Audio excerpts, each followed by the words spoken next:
Muy buenas tardes, sean bienvenidos al Ateneo de Santander en esta tarde que tiene mérito para ustedes porque realmente hace una tarde de esas de verano para estar en una terraza con una cerveza fresquita, pero creo que han hecho una buena elección viniendo aquí a escuchar a Jorge Molist, un barcelonés que ha recorrido medio mundo, que tiene una vida que si se decidiera a escribir su autobiografía sería también una buena novela, estoy seguro, y que viene a presentar su última novela, El Español. La trayectoria de Molist es realmente muy buena, ha triunfado en un género tan difícil y tan competido como el de la novela histórica, y podemos decir que entre sus obras más conocidas está la primera con la que inició su carrera literaria, Los muros de Jericó, y después pasó por otros títulos como Presagio, El anillo, La herencia del último templario, Tiempo de cenizas, Canción de sangre, La reina sola, El latido del mar y otras muchas. Y además ha sido premiado en el año 2018 con el premio Fernando Lara por su novela Canción de sangre y oro, y en 2007 ha sido el ganador del premio de novela histórica Alfonso X el Sabio por La reina oculta. Esta tarde venimos a escucharle para que nos hable de esta nueva novela, El Español, y está con nosotros Pilar de la Hera, abogada y una de las personas que integra la Junta Directiva del Ateneo de Santander y que nos acompaña esta tarde aquí. El propósito es que ahora mismo Jorge Molist les dirija unas palabras, después tendremos un diálogo con él y finalmente serán ustedes los protagonistas porque podrán preguntar aquello que consideren interesante u oportuno. Y finalmente, Jorge firmará aquí libros de su última novela, El Español, para que ustedes se lo puedan llevar dedicado. Y yo ya sin más, Jorge, tienes la palabra.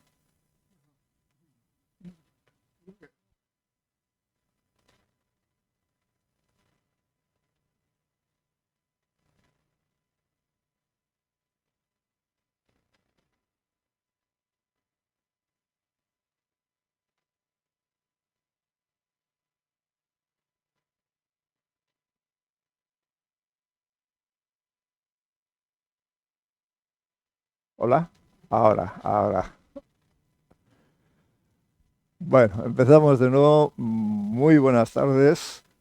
Muchas gracias Manuel Ángel, muchas gracias Pilar, muchas gracias a todos los que estáis aquí en esta tarde cálida y apetecible para la playa.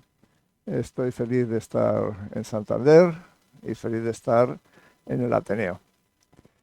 Y como muy bien dijo Manuel Ángel, yo estoy aquí para hablar de mi libro, para hablar de El Español. Y antes de empezar, porque voy a estar hablando de mucha historia, para mí lo verdaderamente importante en una novela son las pasiones, los sentimientos, la gente, la parte humana de esta novela. Y luego ya hablaremos de historia. Pero lo que tengo que decir para empezar, que esta es una historia de pasiones. Es una historia de un amor prohibido, dada la época en que se produce, intenso y muchas veces desesperado. Una historia de amor. Pero también es una historia de búsqueda de justicia.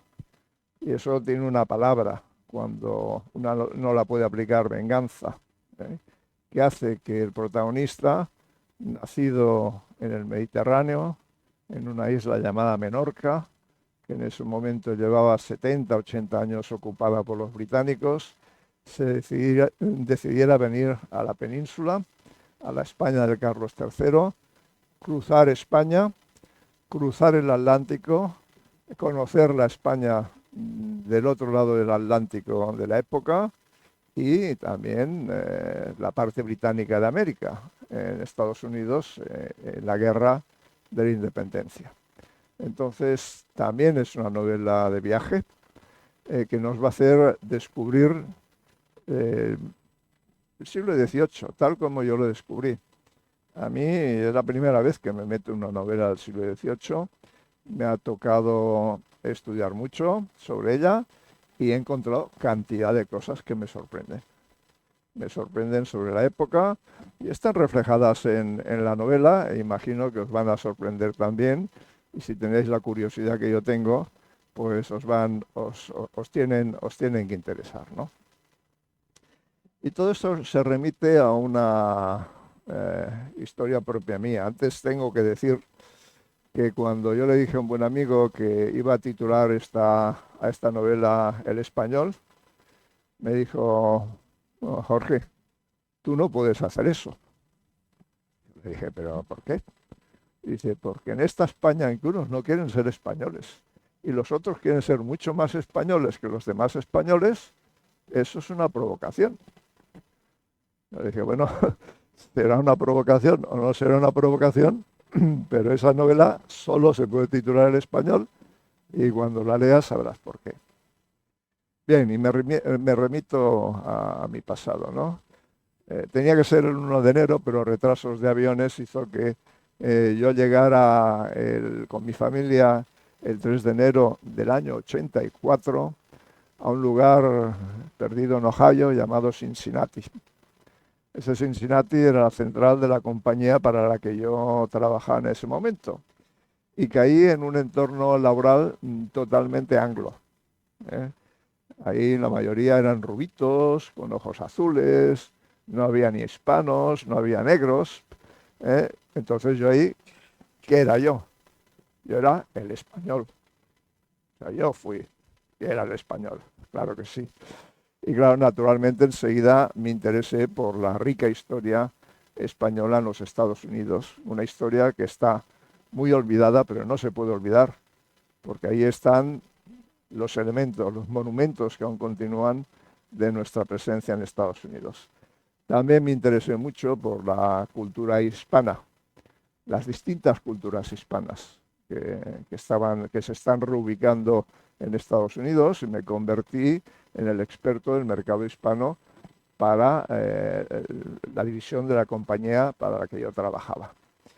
Muy bien, así que un día, estando ahí, decidí ir de vacaciones con la familia, bajamos a Washington, llegamos a la costa este, pues nada, bajamos, o sea, Charleston, Savannah, y llegó a un lugar llamado San Agustín, en la Florida. San Agustín es la primera ciudad europea fundada en Estados Unidos, por nosotros, por los españoles.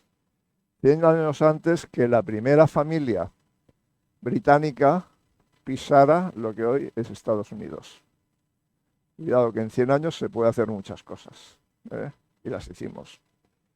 Y luego seguí bajamos a Miami y seguimos por el Golfo de México hasta Nueva Orleans. Golfo de México, por mucho que diga Trump, es el Golfo de México, no es el Golfo de América. Golfo de América. Tenía que saber este señor que América es todo el continente. Bueno, bien. Y ahí paramos en una ciudad bonita, un paseo marítimo bonito, y de repente yo me encuentro con una estatua, con un cartel que podéis ver, que pone en español, yo solo. Dije, caramba, estoy en Estados Unidos y pone yo solo, pero en plan de dejadme a mí el toro. Y digo, bueno, fijo que este señor es paisano. Y efectivamente, Bernardo de Gálvez, que conquistó esta ciudad en concreto, Pensacola, era el gobernador de Nueva Orleans, española en esa época, y durante la guerra de la independencia de Estados Unidos echó a todos los británicos de lo que hoy es el Golfo de México. No solo eso, sino también del Mississippi, que se convirtió en una autopista para que España ayudara a los revolucionarios americanos con todo tipo de armas y pertrechos, como también lo era el Atlántico. Nuestro protagonista, el protagonista de la novela, actuó por el Atlántico. Bueno, ¿qué hizo? Pues ya digo, este es de Augusto Ferrer Dalmau, un pintor catalán que nos representa aquí la batalla de Pensacola, cuando Bernardo de Gálvez conquistó, con sus tropas, conquistó la ciudad. Bien, al cabo de un tiempo, a mí me nombraron director comercial para el sur de California. O sea, mi territorio iba desde la mitad de el camino de Los Ángeles a San Francisco, en el lugar llamado San Simeón, hasta San Isidro, en la frontera mexicana. Y por el interior tenía Las Vegas, tenía parte de Nevada y, lógicamente, San Diego. A que ninguno de esos nombres suena inglés, ¿verdad? A que no. Todos son nuestros. Obviamente hay una riqueza de las misiones españolas y tal.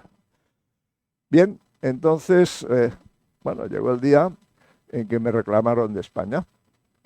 Y entonces mi equipo me hizo una fiesta de despedida. Hoy aún no sé si es que me habían cogido cariño o se alegraban de que me alargara. El caso es que hicieron la fiesta, con una tarta ahí, con el escudo de la compañía, y me regalaron un cajón grande, con 4 grandes libros sobre las 4 grandes guerras que ha tenido Estados Unidos. Y bueno, hace relativamente pocos años me leí el primero de ellos, en formato revista, en formato grande, 450 páginas The American Revolution, la Revolución Americana, que es su guerra de la independencia. Esta fue una guerra interesante, o sea, no solo fue una guerra independentista, sino que fue una revolución, el inicio de la democracia moderna. Y también fue una guerra civil, porque había muchos norteamericanos que querían continuar con los británicos. Bueno, en fin, me leí las 450 páginas, no sin trabajo, porque es uno de esos libros donde si hay una palabra que se puede expresar o una cosa se puede expresar con 5 palabras distintas, es el típico libro que te pone la más complicada. Pero bueno, sobreviví a esto y llegué a las 450 páginas y terminé con un gran enfado. Un gran enfado porque en esas 450 páginas se elogia mucho a Francia, pero no se dice nada de España. Y a estas alturas yo ya sabía que sin nosotros, los norteamericanos en esa época no hubieran podido ser independientes. Entonces dije, tengo que escribir sobre eso. Tengo que escribir una novela donde se haga patente la participación española en esa guerra, que luego ya contaré. O sea, lo hicimos muy bien, lo hicimos muy bien. Y bien, entonces dije, voy a buscar un personaje que me guíe, un personaje real, que haya existido. Y bueno, el que era bastante obvio era Bernardo de Gálvez. Bernardo de Gálvez, pero bueno, es que recientemente se han escrito 2 novelas sobre él. Además salieron en el mismo año. Y más que sobre él, es sobre Felicitas, su mujer. Y dije, no, voy a buscar otro. Y encontré a este señor. Este señor, un héroe desconocido en España y también en Estados Unidos.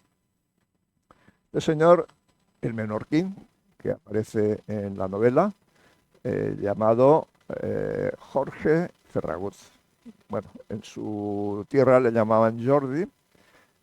Cuando se vino a la península pasó a ser Jorge y luego en Estados Unidos pasó a ser George.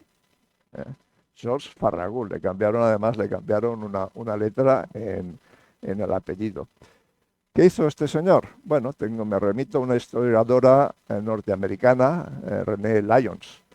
que dice que fue el único español que luchó bajo bandera norteamericana en la guerra. Y también dice que fue el héroe más versátil. Su obra se titula 16 líderes de la Guerra de la Independencia nacidos fuera de Estados Unidos. El único español él.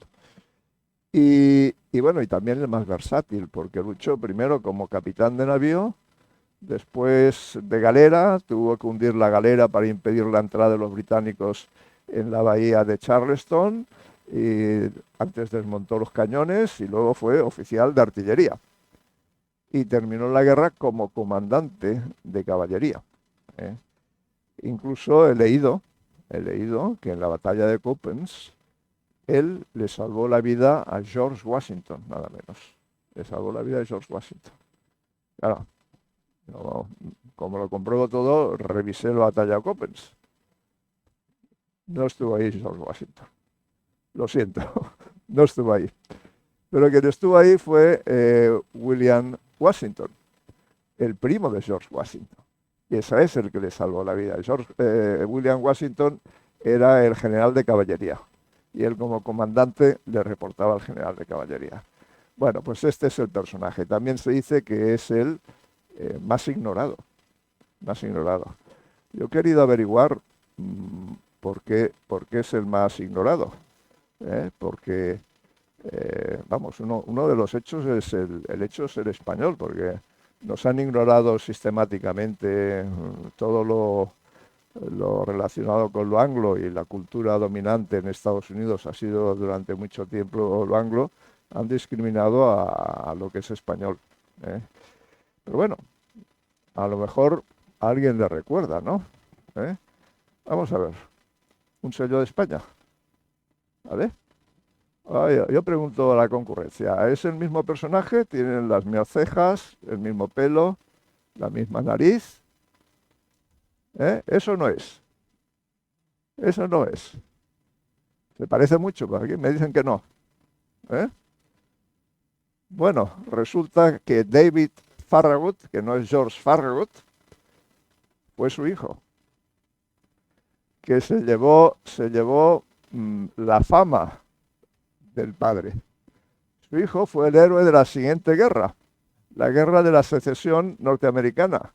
Y fue tan importante que incluso aquí en España le hemos dedicado un sello. Un sello español.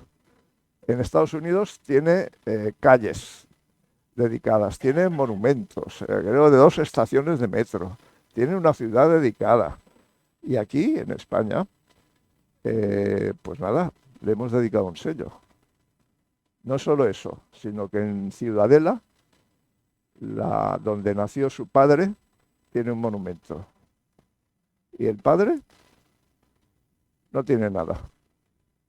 Pero bueno, ahora yo puedo decir que algo tiene. Le he dedicado mi libro. El padre, el español. Bueno, entonces la novela gira en las aventuras de este señor. O sea, está basada en las aventuras de este señor. Bueno, voy a contar un poco por dónde andamos en la novela. O sea, realmente empezaría en Menorca, en Mahón y Ciudadela. Empieza más lejos, pero sería Menorca, Ciudadela. Entonces este señor, pues, era menorquín, llevaba 80 años siendo británica la isla, no habían cambiado nada los británicos, o sea, funcionaba con la legislación y todo de los Austrias. Y estamos en la época de los Borbones. Se vino a Barcelona porque quería estudiar náutica y se sorprende de cómo es esa España. Va a Madrid, se sorprende aún más. Luego cruza el resto de la península hasta Cádiz. Un emporio en la época. También se sorprende. Bueno, cruza, pasamos 2 por Canarias, lleva a Cuba. La Habana en concreto. La Habana era el centro, era la perla de la España americana, ¿no? Y bueno, aquí vamos a recorrer el Caribe y finalmente termina en Charleston cuando ya ha empezado la guerra. La novela empieza en realidad en Madrid. con la protagonista femenina. Este es un cuadro de Goya, que es el Motín de Esquilache. Motín de Esquilache, aquí vemos a un fraile tratando de apaciguar a la gente que se está rebelando. Hay motivos que cuento en la novela y conjura detrás de todo ello, pero el pueblo básicamente tenía hambre y se le había doblado el precio del pan. Bueno, y ahí vamos a conocer a la protagonista femenina. La protagonista femenina, su familia se ve desgarrada por este motín, porque, hombre, libertad de expresión no había en esa época. Y su padre ha impreso unos pasquines. Entonces esto le va a costar 8 años de reclusión en la Carraca. Esta es la Carraca de Cádiz. Un arsenal militar, que ahora se ve muy bonito. Además, he hecho la presentación de prensa, la he hecho ahí en Cádiz y en la Carraca, se ve muy bonito. Pero en esa época era una isla de barro que se hundía en la bahía de Cádiz, que había que consolidar con piedra, con madera y bombeando agua. El trabajo de las bombas mataba a la gente. Era realmente duro. Bueno, nos quedamos ahí, en Madrid de este lado. Pero, bueno, aquí Santander tiene una tradición marinera impresionante. Pero yo creo que si pregunto qué era un brulote, pocos o nadie lo sabrán a estas alturas. No veo que nadie levante la mano. Un brulote era un torpedo naval del siglo XVIII y funcionaba como vamos a ver. Conocemos al protagonista masculino, a Jaime, le he cambiado el nombre de Jorge a Jaime porque obviamente tiene descendientes en Estados Unidos y alguno podía estar en desacuerdo con lo que yo pongo en la novela. Entonces eso pasa a ser una novela, ¿no? Entonces tenemos a Jaime, que está en una misión suicida, que no es por su voluntad, desde luego, que se dice que con 15 años es demasiado joven para morir, en una noche oscura, viendo ahí delante, a lo lejos, el navío que es el objetivo de su barco, en un mar lleno de cadáveres y maderos ardientes de una batalla. Lo vemos ahí. Entonces, ¿cómo funciona un brulote? Y esas imágenes realmente que vamos a ver son pinturas de la batalla esa en concreto que ocurrió. Yo no sé, ¿se oye algo aquí por...? ¿Sí? Es que me está sonando aquí el teléfono, pero solo lo oigo yo. Bueno, vamos a verlo. Primera imagen. El brulote impacta porque es contra la nave turca, es la flota turca. Está en la batalla en el otro extremo del Mediterráneo, en Turquía. El brulote se estrella contra la nave turca. Va cargado de pólvora, va cargado de fósforo, de materiales incendiarios y ya le han prendido fuego antes de llegar. La tripulación intenta escapar, la del brulote. Bueno, impacta contra la nave capitana y empieza un fuego. Pero, acto seguido, cuando el fuego llega a la bodega de esta nave, que es una goleta, pero es un brulote en este caso, que es el nombre bélico, estalla el brulote, con lo cual envuelve en llamas a la nave capitán turca. Por eso son pinturas sobre esa misma batalla que sale en la novela. Y finalmente, la nave capitana, cuando el fuego llega a su Santa Bárbara, vuela por los aires. Pero no solo eso, sino que vuela por los aires lanzando maderos en llamas. Esos maderos en llamas caen sobre el resto de las naves de la flota turca, que se había refugiado en una bahía, y prende fuego a la mayoría de las naves turcas. Esa fue la mayor derrota turca que existió después de la batalla de Lepanto. Esta ya fue en el siglo XVIII. Bueno, así conocemos al protagonista masculino. En esa acción bélica, donde no fueron voluntarios, le ocurre una desgracia en su familia y él decide que tiene que hacer justicia, tiene que tomar venganza. Y a partir de ahí se inicia ese viaje que va a tener a través del Imperio Español del siglo XVIII, de la España de Carlos III. Y bueno, se va a Barcelona porque tiene intención de aprender náutica en su más alto nivel, que eran los pilotos de altura. Hoy en día, la escuela que fundó este señor, personaje real, Sinibaldo de Mas, era la primera escuela civil, porque las demás eran militares, de navegación. ¿eh? Entonces él pretende capitanear un barco en el Caribe porque intuye que la siguiente guerra entre España e Inglaterra, que las teníamos cada 10 años, cada 15 años, iba a ocurrir ahí. Y quería tomar su venganza. Pero Sinibaldo de Mas le dice, no, no te admitimos. Bueno, aquí no se necesitaba ser noble para entrar. ¿Por qué no le admitió? Pues porque ni siquiera entendía castellano. O sea, venía de un lugar donde solo se hablaba mallorquín e inglés. Eso sí, el inglés lo dominaba. El mallorquín también. Es el primer reto para nuestro personaje, que ya veremos cómo lo supera. Ya veremos cómo lo supera.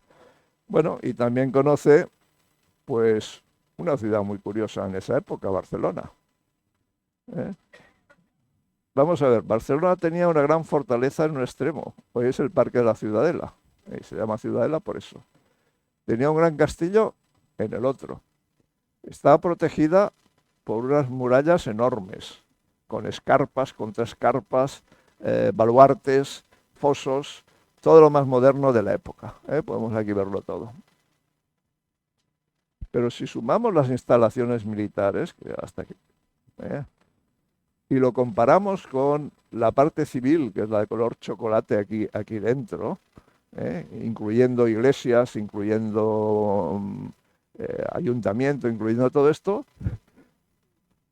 la parte militar es más grande que la parte civil, porque todo esto de aquí eran campos o casas que aún no se habían rehabilitado después de la guerra anterior.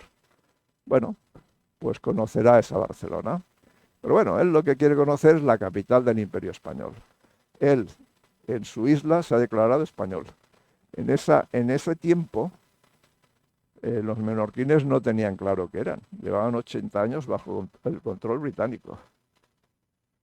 Y no sabía si eran menorquines, eran británicos o eran españoles. Pero él se declara español porque quiere venir a la España de Carlos III y luchar contra los británicos. Y por lo tanto quiere conocer la capital del imperio. Entonces, si antes hemos conocido Barcelona de la época, vamos a pasar a conocer Madrid, una ciudad muy distinta. Aquí tenemos Madrid, doble población que Barcelona. Y decimos, bueno, ¿dónde está el castillo? ¿Dónde está el castillo o la fortaleza o la muralla que protege Madrid? ¿No? Nada. Madrid no tiene nada. O sea, tiene solo una cerca, y así se le llamaba, la cerca de Felipe IV, que lo rodea, incluso rodea el Parque del Retiro. ¿Qué objeto tenía la cerca? ¿Era defensiva con un simple cañonazo la hacía volar? No, para que los que entraban a Madrid pagaran impuestos con las mercancías que entraban. Y donde Barcelona había una fortaleza, aquí hay un palacio, una fábrica de porcelana fina, el estanque del Retiro famoso, jardines. Donde había un castillo, aquí tenemos el Palacio Real. Madrid tenía calles rectas y anchas, se estaba construyendo la Puerta de Alcalá, tenía fuentes monumentales, la Puerta del Sol, la Plaza de la Cebada tenía un par, está a punto de construir aquí las Cibeles y luego Neptuno y las demás. O sea, Carlos III quería hacer de Madrid pues un París y lo estaba logrando, una ciudad muy bonita. Bueno, aquí ocurre algo fundamental en la novela. Aquí ocurre que se encuentran los dos protagonistas. Se encuentra Almudena y se encuentra con Jaime. Y bueno, es un encuentro definitivo, al menos para Jaime, porque Jaime se enamora, no tanto Almudena. Almudena era una mujer casada, no podía enamorarse. Cuidado, que eso era muy serio en el siglo XVIII. Nos tenemos que poner en la piel del siglo XVIII, porque muchas cosas, aquí podemos criticar el régimen absolutista y dictador de la época, podemos criticar la esclavitud, podemos criticar la religión que lo dominaba todo, pero es que esto era el siglo XVIII y la gente del siglo XVIII lo consideraba normal. Si queréis, luego podemos hablar de esclavitud, de todo ese tipo de cosas, de lo que es la dictadura con respecto a la democracia y todo el tema, pero hay que meterse en la mentalidad de ahí. Si no, hoy en día es que juzgamos a nuestros antepasados tal como pensamos hoy. Y eso es totalmente injusto. Bueno, total, ella es una mujer casada y a pesar de que el marido se ha ido por las razones que sean y se siente abandonada, quiere ser 100% fiel a su marido. Pero está metida en un lío grande. Y cuando sabe que él va a Cádiz para embarcarse a América y que su padre está a punto de salir de la prisión, le pide ayuda. Ya no cuento más. Espero haberos interesado y que queráis leer la novela. No cuento más sobre esto. Pero bueno, vamos a seguir el periplo. Y bueno, el periplo nos lleva a Cádiz. Cádiz era una ciudad esplendorosa. Era la salida de América. Y ahí quería estar todo el mundo, toda Europa. Está llena de mercaderes italianos de todos lados. Porque de ahí salían las mercancías para América, ¿no? Y si habéis estado en Cádiz, veréis el barroco esplendoroso de la época, porque había mucho dinero. Bueno, conoceremos Cádiz. Aunque en Cádiz ocurren un montón de cosas que igual no nos dejan conocer tanto la ciudad. Pero luego cruzaremos el Atlántico, ¿no? Era la salida. Pasaremos primero por Canarias, pero luego llegaremos a Cuba, porque luego pasearemos por el Golfo de México, Jamaica, que era británica y tal. La Habana. La Habana era otra ciudad sorprendente. La Habana era una ciudad prácticamente europea, en América. Si tenemos, bueno, empezaba a haber alumbrado nocturno, algo desconocido, ¿no? En la mayor parte de los lugares. Se empezaban a adoquinar las calles, o al menos a pavimentar, aunque ya veréis de qué forma tan curiosa lo hacían, distinto que aquí. Y era una ciudad súper protegida. Aquí había una cadena entre esos dos castillos que impedían la entrada de las naves, una fortaleza gigante, como podéis ver, muy amurallada, un castillo, otro castillo, otro castillo, otro castillo, porque era la perla de América. Bueno, pues esta ciudad, hoy decimos, Estados Unidos, qué grande, ¿no? Qué grande Nueva York y tal, ¿no? Pues si sumamos las 4 grandes ciudades de la época, de lo que son los Estados Unidos, que eran precisamente Nueva York, Filadelfia, Boston y Charleston está más arriba, ya la veremos ahora, pues no sumaban tanta gente como lo que había en La Habana. Nosotros los españoles teníamos una ciudad mayor que las 4 juntas que tenían los norteamericanos. Bueno, el siguiente paso será Charleston, ahí conoceremos una sociedad muy distinta, ahí está Charleston. Era el centro esclavista de todo lo que era América del Norte.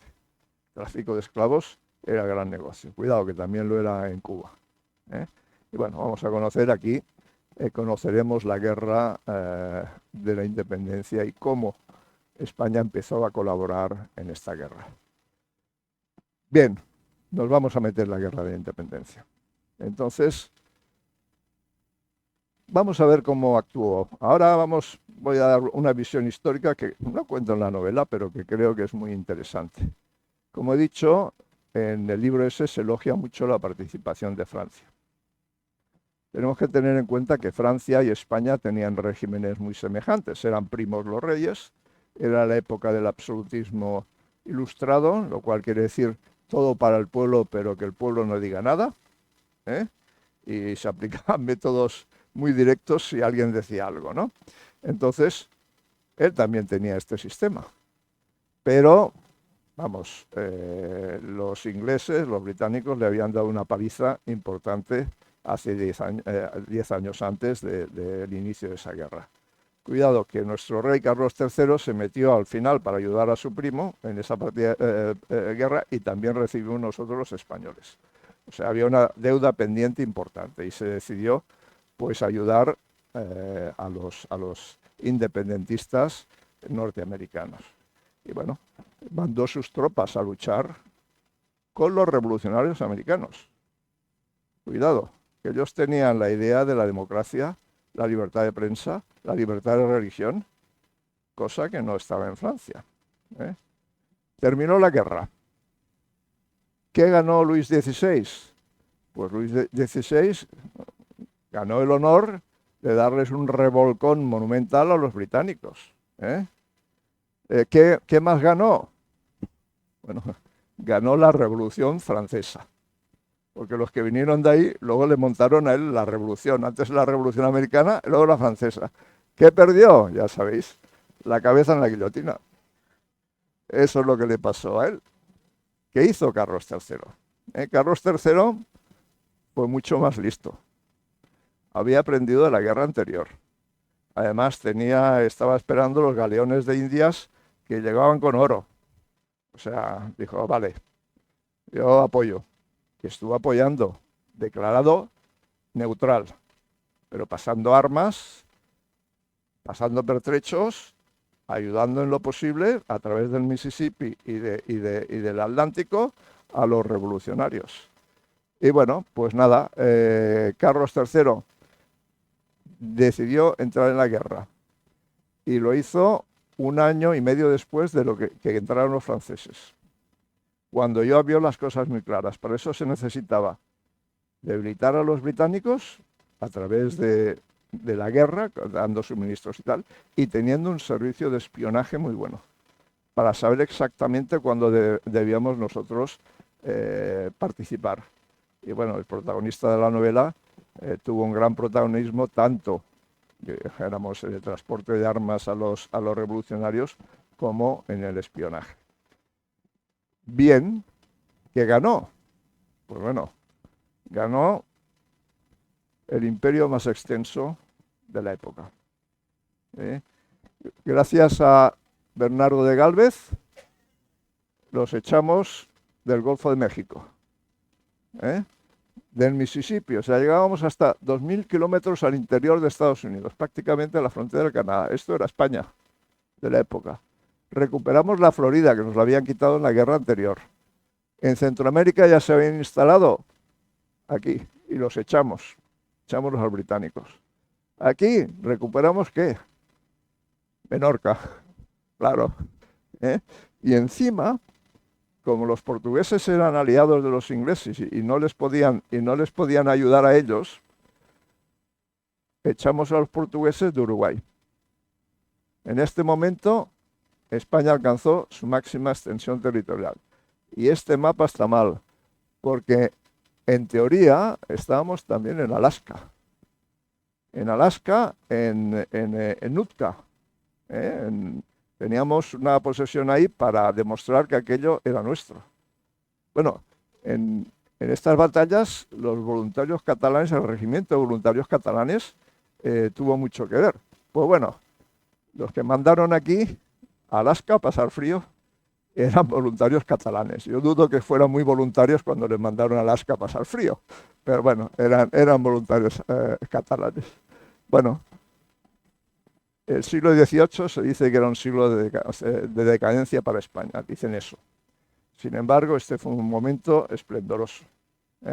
Fue el momento en que España alcanzó su máxima extensión territorial y fuimos claves para que Estados Unidos pudiera independizarse gracias al tráfico de armas por aquí, por el Mississippi, y porque les protegimos todo el flanco sur, echamos a los británicos del flanco sur. Sin nosotros no hubieran podido ser independientes. Bueno, pues aquí termino el tema. Muchas gracias. Aquí termino el tema histórico, como quien dice, solo para recordar... Ay, ¿qué he hecho yo? Aquí. Solo para recordar que esto es una novela. ¿eh? Va de pasiones, va de emociones, va de seres humanos. De eso es lo que va. Va de la vida. Está siguiendo la vida de un personaje concreto, que existió. Personaje que amó, que sintió, que sufrió, como hacemos nosotros. Y lo veremos en la novela. Tanto él como Almudena aman, sufren, corren aventuras, tienen esperanzas, y creo que una novela está hecha de eso, de los sentimientos. Y eso es todo. Gracias.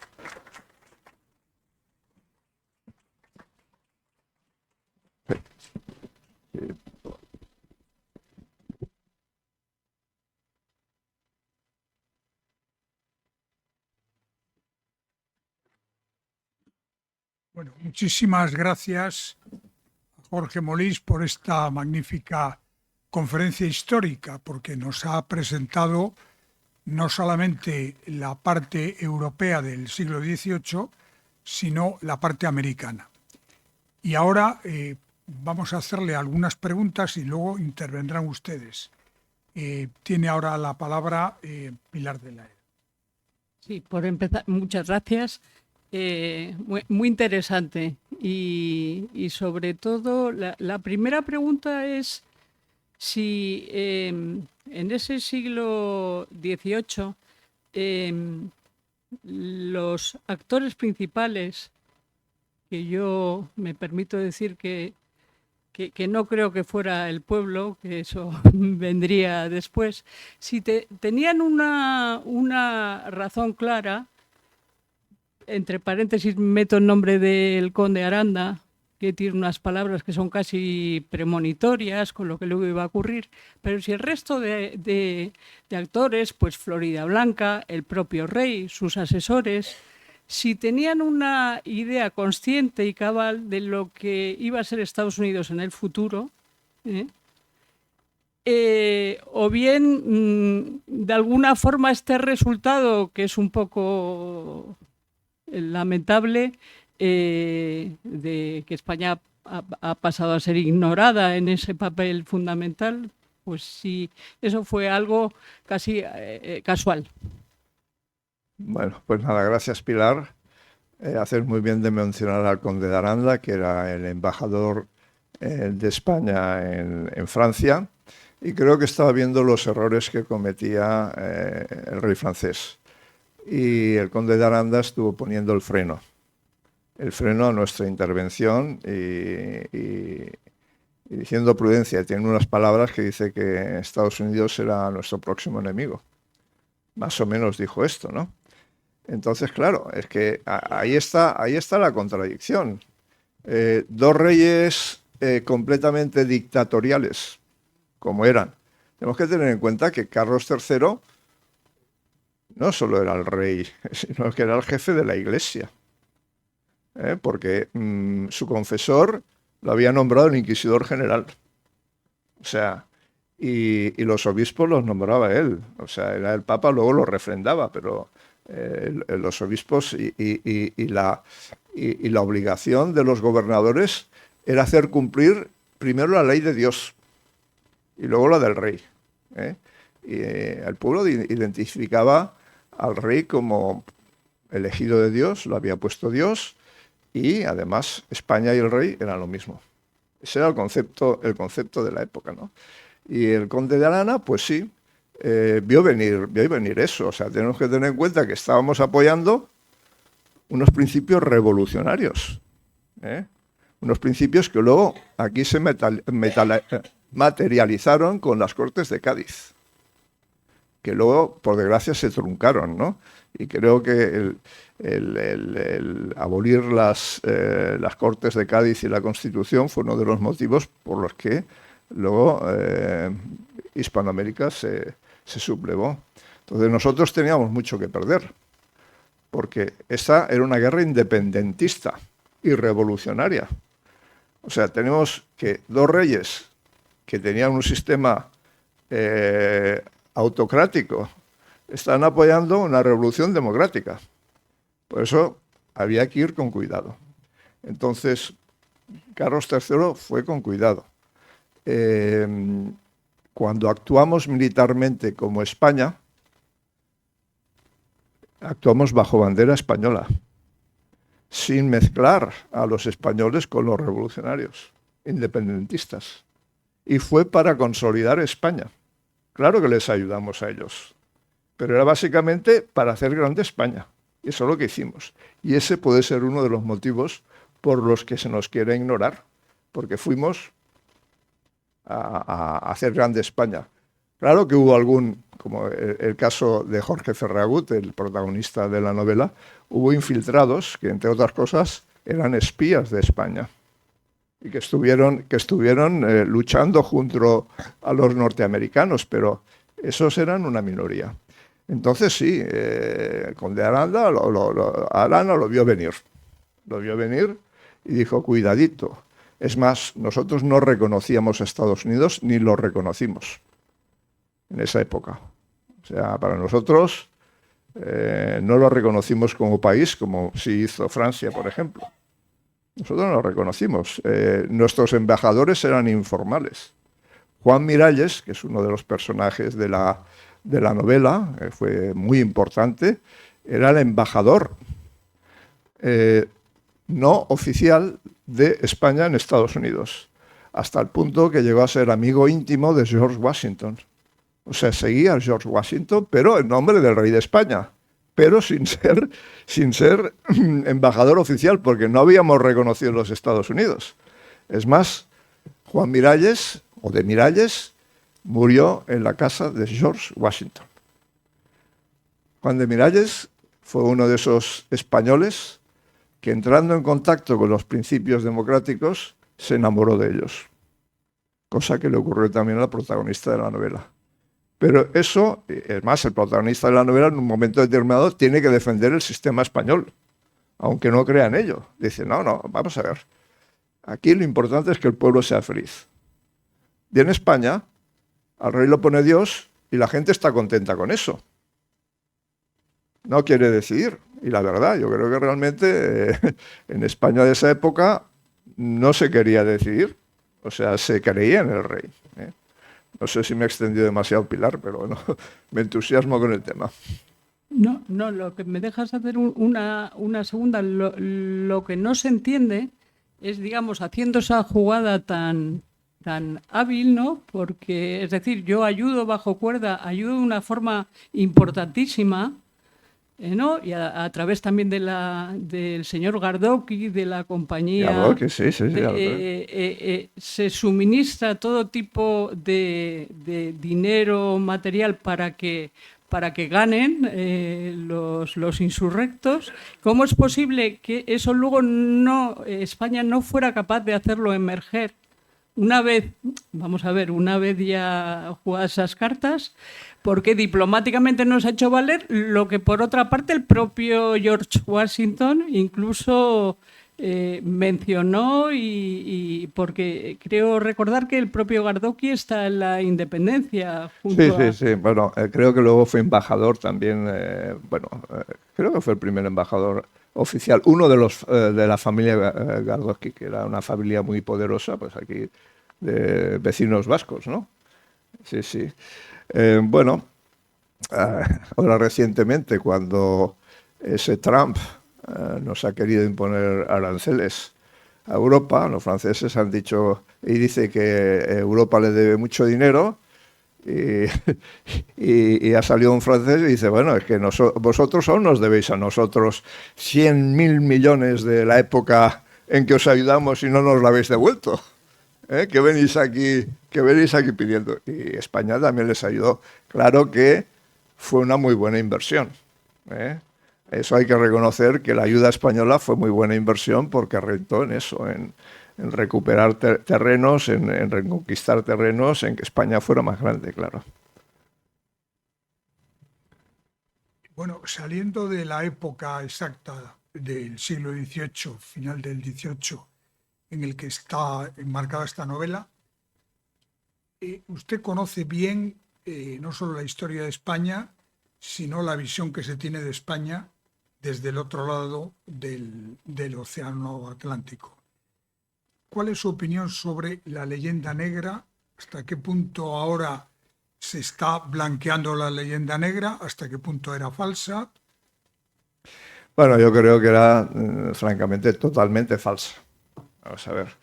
Eso fue un movimiento propagandístico, básicamente generado por los británicos. También los holandeses colaboraron, nuestros mayores rivales en la época. Y bueno, Carlos V, Felipe II se consideraban tan grandes que no merecía la pena desmentir nada. O sea, no tuvimos una acción directa propagandística cuando ellos lo tuvieron. Y si ahora, en ese momento que México dice que tenemos que pedir perdón, bueno, vamos a ver, eso es ignorancia, porque hablemos ahora del trato a los indígenas. O sea, ya desde la época de Isabel la Católica dijo que eran ciudadanos españoles, con plenos derechos, y que había que cristianizarlos. Entonces, cristianizar a alguien, bautizarlo, era hacerle un favor porque luego iba al cielo. Tenemos que meternos en la mentalidad de la época, ¿no? Entonces, yo lo que he estudiado bien, por ejemplo, son las misiones españolas en California. La labor misionera fue, vamos, encomiable, sobre todo para la época. Tenemos que tener en cuenta que el español que iba a instalarse a América no iba para arar los campos como aquí. Si no le quedaba más remedio, iba para arar los campos, pero para arar los campos ya lo hacía en España. Que cuidado, que algunos campesinos estaban en una situación de esclavitud prácticamente, ¿no? Y claro, vas ahí y dices, bueno, también son ciudadanos, pero pues lo lógico es que yo que vengo de fuera y que sé más, lo lógico que mande yo. Pero eso ha pasado en todas las colonizaciones, no solo en la española. ¿Murieron indígenas? Pues sí, porque resulta que vino las distintas pestes que trajimos nosotros, pero nosotros también, los turcos y los venecianos y los genoveses nos trajeron pestes. La peste negra mató la mitad de la población de España, Y si murieron indígenas por la peste, pues no fue porque nosotros quisiéramos. O sea, nosotros queríamos hacerlos ciudadanos. En cambio, ¿qué enfoque tenía la gente del norte con los indígenas? Eran de usar y tirar. Así, tal cual. Nosotros queríamos que tenían alma, que tenían que ser cristianizados. Pero para ellos era usar y tirar. Los puedes ver en la propia guerra de la independencia de Estados Unidos, que los que consideraban sospechosos, pues hicieron los revolucionarios americanos tan demócratas y tan complacientes con las distintas religiones. En plena guerra se dedicaron a exterminar indios porque temían que les ayudaran a los británicos, pero exterminarlos. Entonces lo usaban o para comerciar con ellos o para que lucharan a su favor. Los usaban así. Y cuando no los necesitaban, los eliminaban. Esa es la historia. Hay un señor que conocía hace poco que se llama Alfonso Borrego. No sé si habéis oído hablar de Alfonso Borrego. Él se declara, es un indio apache, se declara sucesor de Jerónimo, bisnieto de Jerónimo, el que luchó contra los norteamericanos que venían ahí, el séptimo de caballería. No era el séptimo de caballería, pero otros semejantes al séptimo de caballería, ¿no? Y claro, con ese nombre Jerónimo, adivinad de dónde venía. O sea, era un indio de misión española. Solo un ejemplo de lo contrario de la realidad, ¿no? Cuando hubo la revolución en California del Black Bear, que hicieron independiente California de México, existían 15.000 familias indígenas que habían aprendido ganadería, agricultura, distintos herrería, distintas artes y oficios de las misiones españolas, que eran propietarios de sus campos. Entonces, claro, llegan los anglos, vamos a decirlo así claramente, se hacen con California y declaran que serán ciudadanos de California los hombres libres y blancos. Los demás no. Ya no son ciudadanos, ya no son personas.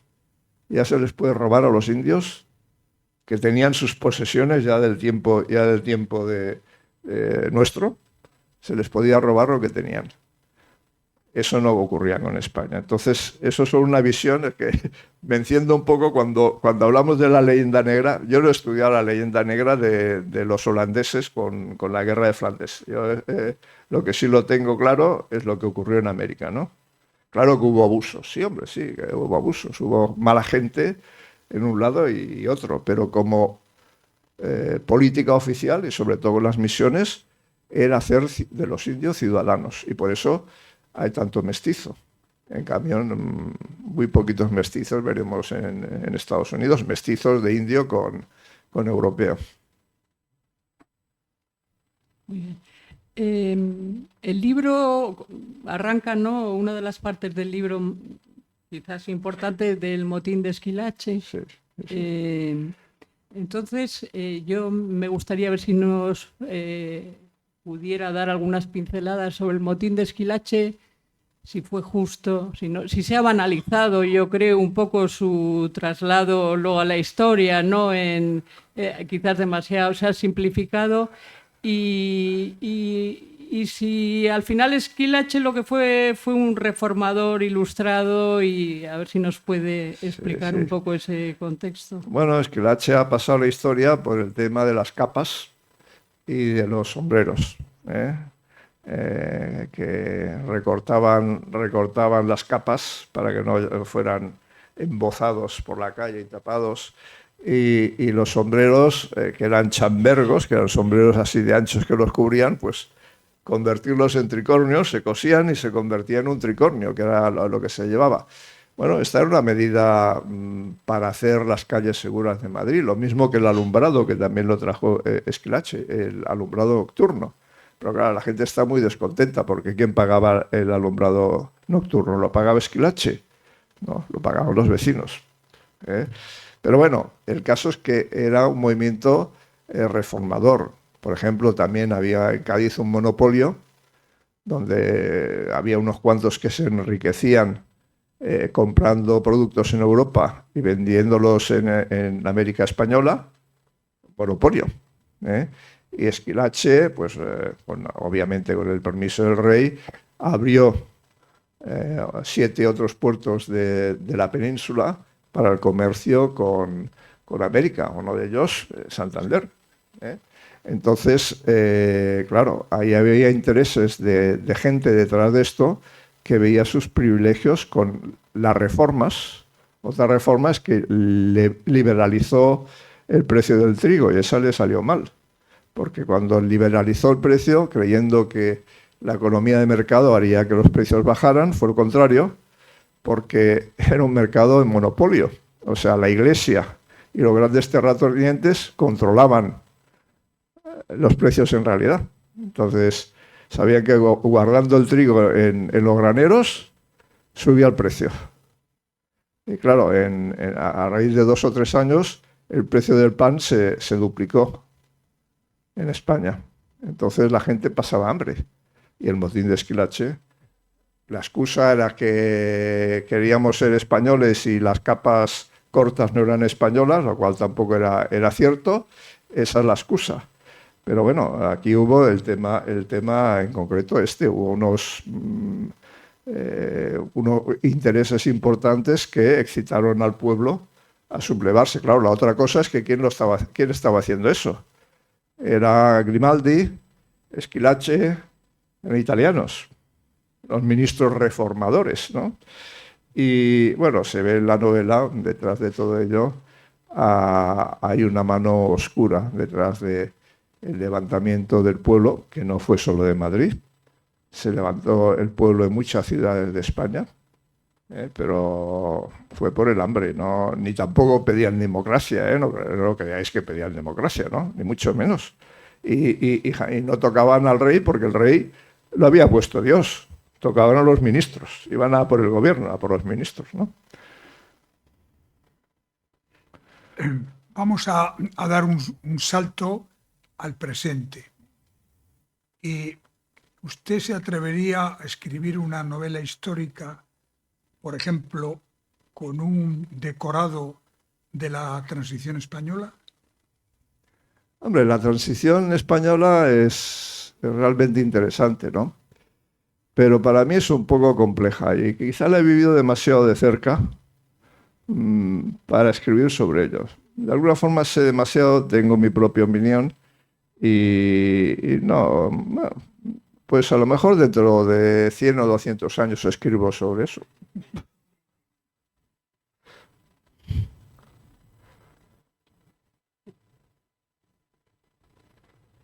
Sí,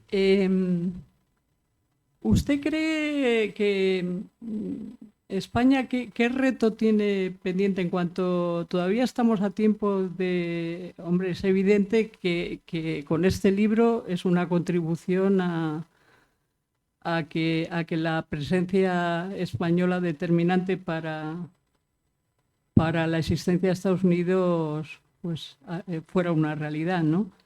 Pero ¿usted cree que se debiera, digamos, insistir más, pues, por ejemplo, en el propio conocimiento de nuestra historia aquí en España? Porque yo creo que los primeros que no conocemos la historia somos los españoles y luego, en segundo lugar, si a su vez esa historia también pues se debiera exigir su conocimiento en países como Estados Unidos. Oh, por descontado, Pilar. Yo creo que los primeros que tenemos que conocer nuestra historia para estar orgullosos de ella somos nosotros. A mí me gusta escribir sobre los periodos brillantes de nuestra historia. Y ha habido muchos. O sea, mis novelas anteriores han estado ubicadas en el primer imperio español. El primer imperio español ni estuvo en Flandes ni en América, estuvo en el Mediterráneo. Nosotros fuimos dueños de la mitad del Mediterráneo. Y yo he escrito sobre eso y creo que fueron momentos brillantes. Sobre todo empezó la Corona de Aragón, ¿cierto? Está muy desconocida la historia de la Corona de Aragón. Lo culminaron los reyes católicos con el gran capitán y la conquista de Nápoles, pero la mitad del Mediterráneo era nuestra. Pero cuidado, enfrentándonos a civilizaciones tan avanzadas o más que nosotros, los turcos, por ejemplo, Francia. En América nos enfrentamos con imperios, pero eran de la edad de piedra. En el Mediterráneo están algunos más avanzados que nosotros. Y siendo muy, muy pequeñitos en un principio, obtuvimos unos enormes éxitos. Entonces, todo esto hay que aprenderlo. Yo creo que la mejor forma de aprenderlo es divirtiéndose uno con una novela, o sea, una buena novela histórica. Tenemos que empezar siendo nosotros orgullosos de nuestra historia, de lo que hemos hecho, porque años atrás como que hasta nos daba vergüenza a los españoles salir al mundo y decir que éramos españoles. Caramba, hemos sido el gran imperio. Y hemos hecho las cosas, no diré que bien siempre, pero mejor que los otros sí. Y eso, al menos con más humanidad. Porque incluso el tema de los esclavos. Para nosotros los esclavos tenían alma. Para los nórdicos eran cosas. Esa es la gran diferencia entre unos y otros, por nuestras creencias católicas y todo el tema. Entonces, bueno, yo creo que hay un trabajo aquí. Primero, convencernos nosotros que cuando estemos con un amigo de fuera, estar orgullosos de lo que ha hecho España. Y contarlo si hace falta, ¿no? Luego una labor hay que hacer en Latinoamérica, porque las nacionalidades latinoamericanas, que no dejaban de ser españoles, los criollos que se rebelaron contra España, tuvieron que establecerse de alguna forma. Y como eran iguales a nosotros, básicamente, pues buscaron un enemigo que fue España. Y crearon historias para crear su propio nacionalismo. Pero también hay que convencerlos a ellos, claro. Bueno, pues esa es mi opinión. Me extiendo demasiado, lo sé. Bueno, antes de darles paso a ustedes para que pregunten, estoy seguro de que, Jorge, ya estás preparando tu siguiente libro. ¿En qué escenario se va a desarrollar? Estoy dándole vueltas. O sea, el Mediterráneo puede ser mi siguiente escenario. Estoy aquí con dos alternativas y otra es continuar con América. Estoy dando vueltas. Hay mucho estudio por delante, pero tengo que encontrar algo que realmente me apasione, porque si no encuentro algo que me apasione, no merece la pena invertir 2 años de mi vida. Muy bien, pues ahora es su turno. Por favor, quien quiera hacer alguna pregunta, que haga una seña, le pasarán el micrófono.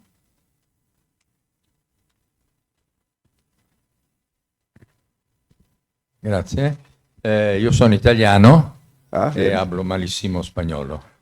Volevo però dire una cosa, che la politica internazionale es una cosa che non si puede entender con i parametri normali. Quando si parla di Carlo III che aiutava la rivoluzione americana, non aiutava la rivoluzione americana, era la guerra contro l'Inghilterra. Cuando los alemanes han mandato Lenin e los comunistas en Rusia, non era per aiutare la rivoluzione russa, era per matar la Russia, che era in guerra con l'Alemagna. Quindi non si può assolutamente pensare a una linea retta, perché la politica internazionale non tiene mai una linea retta. E sicuramente voi sapete benissimo che il más grande nemico dell'Iran non è l'America, è l'Arabia Saudita. Questo la gente non lo intende perché pensa in maniera lineare e quindi non intende nada, perché le cose sono mucho más complicadas, però tengono una logica di razionalità enorme. La indipendenza dell'Italia è stata aiutata dall'Inghilterra. Il risorgimento italiano teneva una potenza mondiale, che era l'Inghilterra, che aiutava l'Italia e quindi lo re Italia contro la Francia, perché l'Inghilterra voleva il Mediterraneo l'Italia, perché l'Italia Mediterraneo sarebbe stata contro la Francia, non aiutava l'Italia, non gliene importava niente allo inglesi dell'Italia, ma era la guerra contro la Francia, che era l'altra grande potenza mondiale. E poi un'altra cosa, sicuro che l'impero ispanico in America era tan grande, ma i vuoti si riempiono. E se stava un impero tan grande era perché l'America era tan vuota. L'Africa è stata divisa dagli inglesi e dagli francesi in un secolo perché in Africa non ne stava nada. Quindi bisogna pensare che si riempie e si espande anche perché ci stanno i vuoti. Lo vuoto non so come si dice in spagnolo. Sí, perdone, ¿podría por favor concretar la pregunta? Ecco, quindi la pregunta, no, io non è una pregunta, era solo per dire che Carlo III non aiutava nessuna rivoluzione americana, stava facendo la guerra all'Inghilterra e quindi con la politica internazionale si fa operazioni di quel genere. Sí, no, evidentemente el objetivo de Carlos III no era que los norteamericanos fueran independientes, que fueran democráticos, etcétera, etcétera. Su objetivo era expandir el imperio español a costa de los británicos, que eran sus grandes enemigos. Y lo mismo ocurrió con Francia. O sea, sí podemos entrar al pequeño detalle, pero el gran detalle es la gran política internacional y el choque de bloques, porque Arabia Saudita está con los Estados Unidos, o sea que está contra Irán y está, cuidado, con Israel, por mucho que estén haciendo lo que hacen en Gaza, ¿no? Así es. Charla, Gracias. ¿cuál era la población americana en ese momento? Cuando Bueno, hablamos de América, se dice de que revolucionarios, los- ¿qué tipo de personas habitaban? Los norteamericanos blancos, o sea, no eran solo los descendientes, de los ingleses y los británicos, sino también había alemanes, había distinta gente, hasta algún español corría por aquella zona, ¿no?